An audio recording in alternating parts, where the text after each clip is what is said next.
ఇది మేము సాధించిన విజయంగానే నేను భావిస్తా ఉన్నాను. భట్టి గారు, డిసెంబర్ 9న రుణమాఫీ చేస్తామని హామీ ఇచ్చారు, నెరవేర్చలేదు. ఆగస్టు 15న ఇస్తామని రేవంత్ గారు చెప్పారు. కేసీఆర్ ఈ మాటలు, ఈ హామీలు ఇన్ని ఆగమవద్దనని ఇందాకనే సభలో మాట్లాడారు సార్. ఈ హామీని నెరవేర్చరా? కేసీఆర్ మాటల మీద నేను రాజకీయాలు మాట్లాడదలుచుకోలేదు.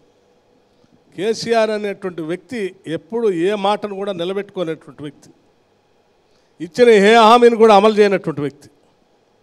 అందుకే ప్రజలు బండకేసి బాధి వదిలించుకున్నారు. ఇంకా బయటకు వచ్చి ఏదో మాట్లాడటానికి కోసం ప్రయత్నం చేస్తున్నాం. మేము ఇచ్చిన ప్రతి హామీని సాధ్యమైనంత మేరకు పూర్తి స్థాయిలో అమలు చేసి ప్రజల మేలు చేస్తాం. దానికి రైతు బంధు గురించి కూడా ఇట్లే మాట్లాడారు, ఇయ్యలేదని. నేను లెక్కలతో సహా చెప్తాను. అది చంద్రశేఖర్ గారు మీరు కూడా అంటున్నారు, నేను అందుకే లెక్కలతో సహా చెప్తా అంటున్నాను.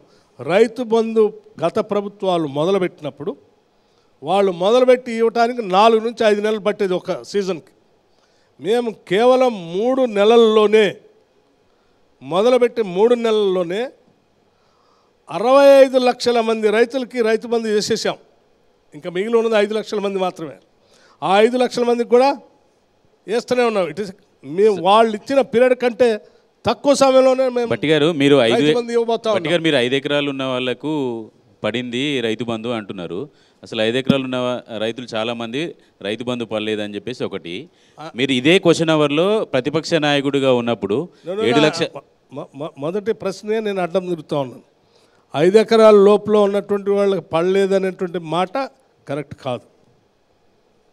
100% నేను ఛాలెంజ్ చేస్తూ ఉన్నాను. 64,75,000 మందికి ఇప్పటికే వేసాం. ఇక మిగిలి ఉన్నది కేవలం 5 లక్షల మంది మాత్రమే. సార్ ఇదే క్వశ్చన్ అవర్లో బట్టి సిఎల్పి నాయకుడిగా ఉన్న బట్టి విక్రమార్క నాకు ఈ రాష్ట్రంలో ఆర్థిక స్థితిగతి ఏందో తెలుసు, ఆదాయం ఎట్లా సంపాదించుకోవాలో తెలుసు అన్నారు. మీరు అధికారంలోకి వచ్చిన రోజు రాష్ట్ర ఖజానాలో ఎంత ఉంది? ఆ రోజు ఉన్నటువంటి ప్రభుత్వము కొన్ని రైతు బంధు వేయడానికని డబ్బులు రెడీగా పెట్టుకుంది అని చెప్పారు. ఆ రైతు బంధు డబ్బులు ఆ రోజు ఎంత ఖజానా ఉంది, అప్పుడు రైతు బంధు కోసం తెచ్చినటువంటి డబ్బులు ఎక్కడ పోయాయి? ఒకటి, మీరు ఇంత బడ్జెట్ ఇచ్చారు, కళ్యాణ లక్ష్మికి సంబంధించి బంగారం కూడా ఇస్తా అన్నారు. బంగారం ఏమో 75,000 తులం వచ్చి ఉంది. అసలు మీ బడ్జెట్కి, మీరు ఇచ్చిన హామీలకి మీ అకౌంట్ ఎంత ఉంది ఏంటి ఒకసారి ప్రజలకు కూడా చెప్పండి. చారి గారు చాలా మంచి ప్రశ్న అడిగారు. 7,000 కోట్ల రూపాయలు రైతు బంధుకి ఇవ్వాల్సిన దాన్ని పోగేసి ఆడ అకౌంట్లో పెట్టిపోతే కాంగ్రెస్ ప్రభుత్వం వచ్చి ఖర్చు పెట్టలేదని చెప్పింది. అదే ప్రశ్న మీరు కూడా అడుగుతున్నారు. అదే కేసీఆర్ గారు కూడా చెప్పారు, వారు కేటీఆర్ గారు లేకపోతే హరీష్ రావు గారు కూడా మాట్లాడారు. వాళ్ళందరికీ మీ ద్వారా నేను చాలా స్పష్టంగా బ్యాంక్ బ్యాలెన్స్తో సహా లెక్క చెప్పదలుచుకున్నాను. మీరు చూడండి, మేము ప్రమాణ స్వీకారం చేసినటువంటి రోజు 7th December 2023 ఆ రోజు ఉన్నటువంటి బ్యాంక్ బ్యాలెన్స్, ఆర్బీఐ ఇచ్చిన రిపోర్ట్, బ్యాంక్ బ్యాలెన్స్ స్పష్టంగా మీరు కెమెరా ఉంటే ఫస్ట్ పాయింట్లోనే ఉంది, చూపించాల్సిందిగా కోరుతా ఉన్నాను. ఎంత అండి? మైనస్ 7,000 కోట్లు కాదు, దీంట్లో మైనస్ 3,960 కోట్లు యాజ్ ఆన్ 7th December 2023. వాళ్ళు ఉంచిన 7,000 కోట్లు కాదు, ఆ 7,000 కోట్లు వాళ్ళే తిన్నారు అప్పుడే.